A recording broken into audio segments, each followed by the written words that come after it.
નમસ્કાર દર્શક મિત્રો, @ગુજરાતમાં આપનું સ્વાગત છે। ગુજરાત મેળાઓની ભૂમિ તરીકે ઓળખાય છે।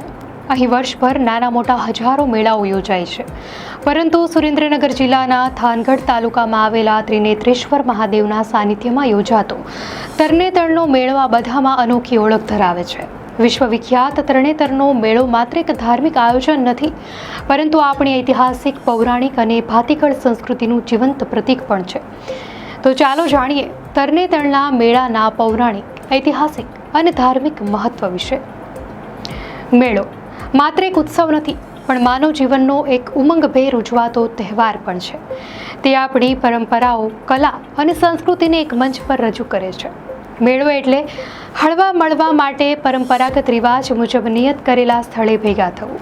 ધર્મની ધજા ફરકાવતા ધાર્મિક સ્થળોએ માનવ મહેરામણ એકઠો થાય છે। મેળાઓ પાછળ જીવનની ઉન્નત અને પરિપૂર્ણ ભાવનાઓનો સાક્ષાત્કાર કરાવવાનો તથા જીવનને આનંદથી માણવાનો હેતુ હોય છે। મેળો એવું નામ કદાચ મોડેથી પ્રચલિત થયું હોય તો પણ મેળાનો ઉત્સવ ઘણો પ્રાચીન છે। તેના અસંખ્ય પુરાવા પ્રાચીન ગ્રંથોમાંથી પ્રાપ્ત થાય છે। દરેક મેળાની સાથે તેના મહાત્મ્ય અને જે તે સ્થળની પ્રાચીનતાનો ઇતિહાસ સંકળાયેલો હોય છે। આજે મેળો એક ઉત્સવ બની ગયો છે, જેમાં અબાલવૃદ્ધ સૌ કોઈ ઉમંગભેર ભાગ લે છે। દેશનું પ્રત્યેક રાજ્ય આવા મેળાઓથી સભર છે। તરણેતર ગામ અને મેળાનું નામ તેની પૌરાણિક કથાઓ સાથે ગાઢ રીતે જોડાયેલું છે। પ્રાગૈતિહાસિક કાળમાં સૌરાષ્ટ્ર વિસ્તાર દ્વીપકલ્પ તરીકે ઓળખાતો હતો। એ વખતે ધીરે ધીરે જે જમીન સમુદ્રમાંથી સૌથી પહેલા બહાર નીકળી અને હજારો વર્ષ કે લાખો વર્ષ સુધી ટકી રહી, એ જે ટોચનો વિસ્તાર છે તે સૌરાષ્ટ્રનો પાંચાળ વિસ્તાર છે। પાંચાળનો ઘેરાવો બહુ મોટો નથી, પણ એનું સાંસ્કૃતિક, ઐતિહાસિક, ધાર્મિક સંદર્ભમાં બહુ મોટું મહત્વ છે। સ્કંદ પુરાણમાં એવો ઉલ્લેખ છે કે ભગવાન વિષ્ણુએ શિવજીને પ્રસન્ન કરવા માટે આ ભૂમિ પર તપસ્યા કરી હતી। ભગવાન શિવને પ્રસન્ન કરવા માટે શ્રી વિષ્ણુએ 1001 કમળ ચડાવવાના હતા। મૂર્તિ ઉપર 1000 કમળ થઈ ગયા અને છેલ્લું એક કમળ ખૂટ્યું। ત્યારે તેમણે પોતાનું જમણું નેત્ર શિવજી ઉપર ચડાવ્યું। ત્યારે ભગવાન શંકર પ્રગટ થયા અને નેત્ર લઈને પોતાના કપાળે લગાવી દીધું। ત્યારથી તેઓ ત્રિનેત્રેશ્વર મહાદેવ કહેવાયા। આથી આ પવિત્ર સ્થાનનું નામ ત્રિનેત્રેશ્વર પડ્યું। તેના પરથી અપભ્રંશ થતા ગામનું નામ તરણેતર પડ્યું।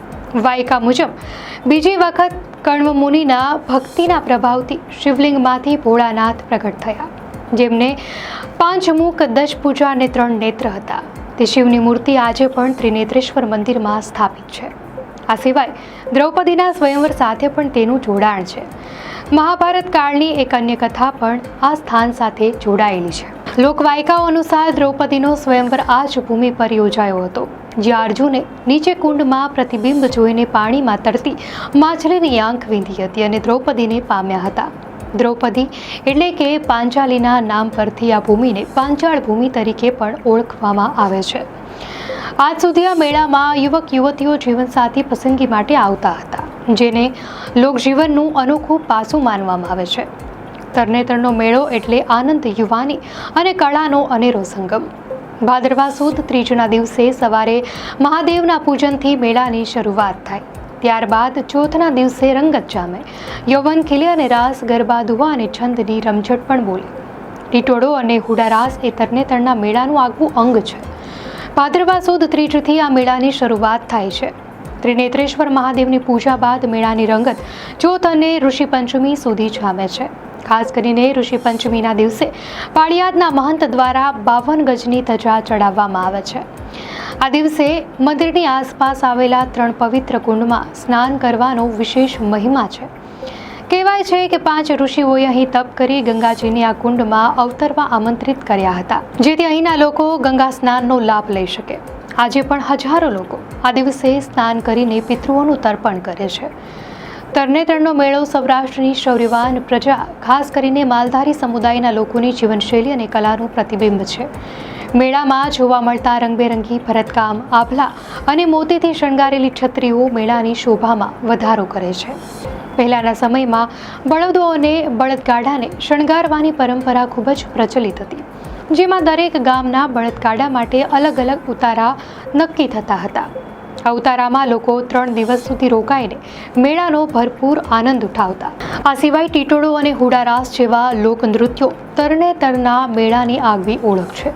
ભાદરવા સુદ ચોથના દિવસે મેળામાં યુવાનોનો ઉત્સાહ ચરમસીમાએ હોય છે, જ્યાં રાસ, ગરબા, દુહા અને છંદની રમઝટ બોલે છે. આ મેળામાં લોકજીવનનો ઉમંગ, ઉત્સાહ અને લોક સંસ્કૃતિની રંગીન કલાત્મકતાનો સ્વાભાવિક આનંદ છતો થાય છે. આ મેળામાં આવનાર દરેક વ્યક્તિને ગુજરાતની તળપદી સંસ્કૃતિ, કળા અને માનવ સંબંધોની એક અનોખી ઝલક પણ જોવા મળે છે.